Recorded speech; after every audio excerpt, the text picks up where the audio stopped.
Now to Lebanon, where an airstrike has killed one person in East Beirut, according to the country's authorities.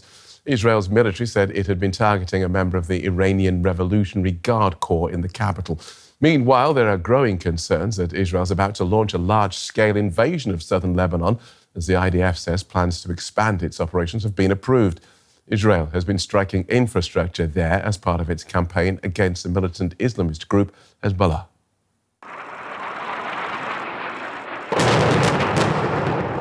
This is the moment when Israel bombed the Qasmieh Bridge over the Litani River in Lebanon. The bridge is on a strategic route that connects the south to the rest of the country.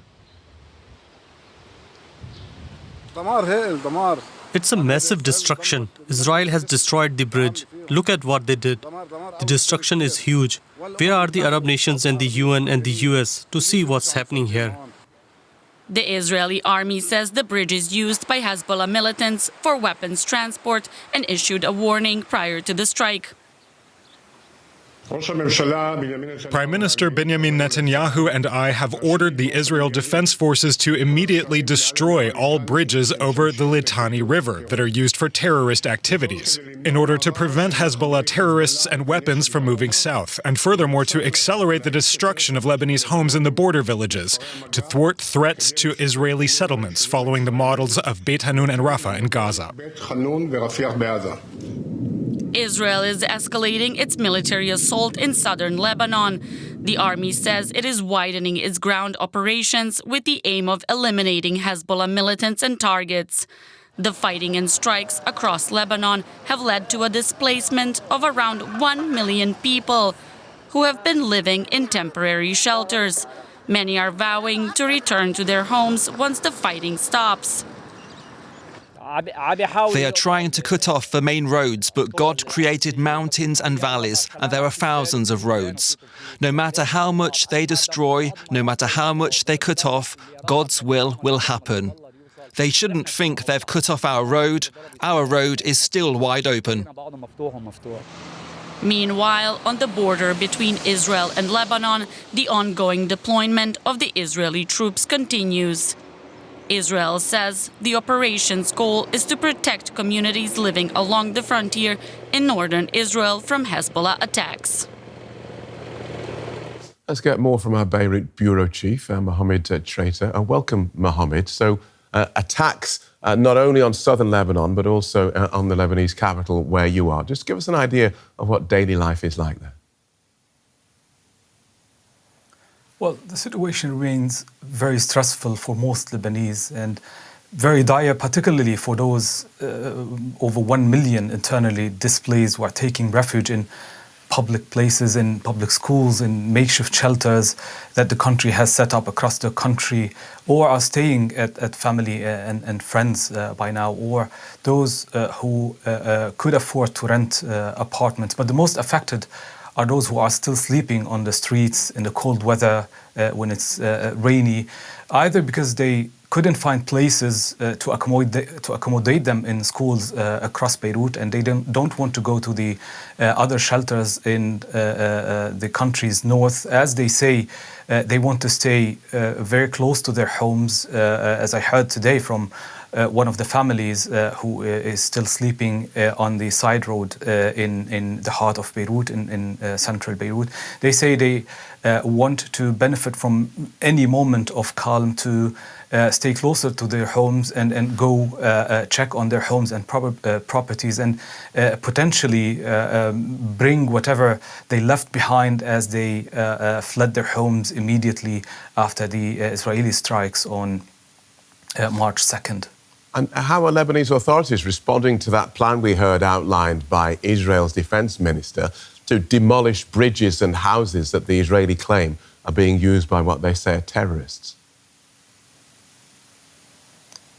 Well, the Israeli military did in fact demolished most of the main bridges connecting towns and villages south of the Litani River with the rest of the country. Just today, another main bridge, the Lafi bridge, has been targeted by the Israelis, and this is further isolating vast areas south of the Litani River, where thousands are believed to remain there. They did not leave following the Israeli evacuation orders to leave the area. And it is becoming much harder for them to travel back and forth north and south of the Litani River, and it's becoming much harder for the aid and rescuers to reach them. Like it's much harder now to deliver food and clean water and medicine and fuel for these thousands who are still in the area. Israel also continues to clash with Hezbollah militants on the border and continues to destroy houses on the front line near the border with Lebanon. This is raising great concerns among the residents of the towns over there. They fear that they might not be able to come back to their homes anytime soon. And that's really the greatest concern that I'm hearing from people here in Beirut. Lebanon's president has condemned the Israeli actions against what he said civilian infrastructure. The president say this is some sort of collective punishment and it is affecting the livelihood of thousands of civilians who use these facilities and are not really affiliated with Hezbollah and did not choose to go to the war. Okay, thanks for that, Mohammed. DW's Beirut Bureau Chief, Mohammed Chreyteh. Makram Rabah is an assistant professor of history at the American University of Beirut. Welcome to DW. Can we start with what you're seeing and experiencing there in the Lebanese capital at the moment? Well, Phil, this is my fifth war, so to speak. But what we are seeing right now is somewhat different from previous Israeli incursions into Lebanon, because simply the doctrine that the Israelis are pursuing right now includes destroying and demolishing a whole buffer zone, which will eventually get to the Litani River. And rather than occupying it like it happened in 1978, they will simply make it a no man's land. And as it stands, given that the Iranians are the people leading the fight on the ground, I don't think that any sort of a compromise will be reached anytime soon. And this is the real crisis, because the displacement of over 1 million Lebanese refugees from that area will definitely play out in the next couple of months. You talked about Iranians being on the ground. So as you see it, the Israeli actions in Lebanon will not stop until they have achieved what they want in Iran? Well, not in Iran, but rather by having their backyard, so to speak, safe. And I don't think that whatever happens, shorter than the destroying of the Iran Revolutionary Guard in Tehran, would achieve this. That's why the whole doctrine that is being pursued right now is to push Hezbollah further and further into Lebanon, and thus preventing them from using their missiles. Even with such a scenario, I don't think that it's even secure. But simply the Israelis don't have any priority whatsoever other than securing their northern borders, and thus the real problem starts. Right. So Israel's northern borders, that's Lebanon's southern regions. If you're right and Israel is looking to create this no man's land between Israel and Lebanon, where does that leave, well, Lebanon as a political entity, but also the hundreds of thousands, perhaps millions of people who are displaced from there? Where are they going? Well, simply, as at the moment, they are basically camping out in public spaces under the assumption that the war will end shortly. However, I don't think that anyone is brave enough to tell them that this will not end, and the Lebanese state has no say in what's happening. And even if we are to presume that the actual aggression will stop, there's no indication that Israel will allow the return of the civilians, because as we are seeing, Hezbollah has used civilian infrastructure to hide their military hardware. And thus what's happening right now is that Israel is blowing up these whole villages, which have been turned into military bases. So the Lebanese, particularly the Shiites of the south, have been cooperating victims of Iran and Hezbollah, and thus they have paid the price. And the ultimate price that all Lebanese pay is the fact that the Lebanese state hasn't moved on this issue, because UN Security Council Resolution 1701 clearly dictates that it is a job and the duty of the Lebanese state to disarm Hezbollah, and unfortunately it has not done so up until now. You brought us to one of the most important, I think, aspects of this particular part of this particular war. This notion of the Lebanese state lacking autonomy, being buffeted by Israel, being buffeted by Hezbollah, and having no economy to speak of. For those people who are just getting their heads around the fact that it appears that Israel does not have a beef with the Lebanese government, but with Hezbollah, just outline for us the role that Hezbollah has played in Lebanese society and the Lebanese state, and just to show us how the Lebanese government seems to have lost agency in all of this.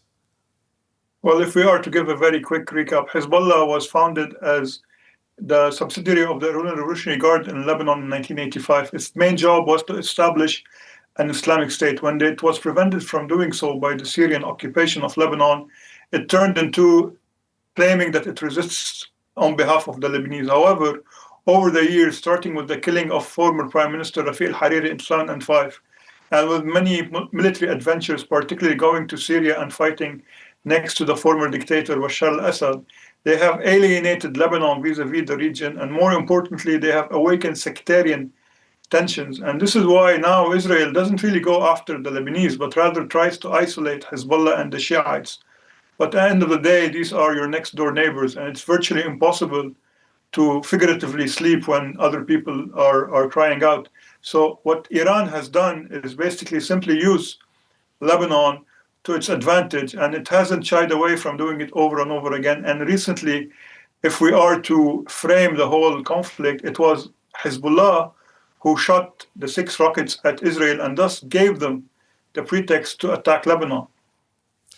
And the Lebanese government took the extraordinary action of declaring Hezbollah's military actions illegal, which is a long-awaited first. That was quite a significant move, wasn't it? Well, definitely it was, but it's like coming to your own prom one day late. They should have done so a year ago when the 1701, or 15 months ago, when the 1701 was signed by the Lebanese government. Definitely doing the first step is important, but more important is following through, especially that many people might not know this, that Hezbollah are part and parcel of the Lebanese government. They have 2 ministers and they're members of the parliament. So in a way, they cannot be part of the government at the same time be one of the reasons why the state is being destroyed. So all of this is a Faustian deal which the Lebanese political establishment signed with Hezbollah, and I think it's now time to re-examine it. Part of the follow-through you talk about for the Lebanese government in deciding that the Hezbollah military actions are illegal, part of that follow-through, we would assume, is the Lebanese army. Is the Lebanese army up to enforcing that ban? I think the Lebanese army can enforce this, and despite the fact that its commander, who answers to the president, have underscored that they lack resources, I think they lack the will, because there's a very terrible alliance of minorities mentality in Lebanon. The current president of the republic is a Christian Maronite, and for some reason, he hasn't done anything but try to justify why the Shiites of Lebanon are under the guardianship of Hezbollah. Rather than addressing them as Lebanese citizens, he has failed himself and he has failed Lebanon. And as a former commander of the army, he should not keep on saying that if I do use the army internally, it will turn into a civil war. It's actually preventing the army from doing what's right, from protecting the Lebanese from Iranian aggression, is what will get us to a civil war. So I think that at the end of the day, yes, the army should intervene. And if it doesn't intervene, I don't think that Lebanon needs an army anymore. Good talking to you. Thanks for taking us through that so clearly. Makram Rabah from the American University of Beirut. Thank you very much.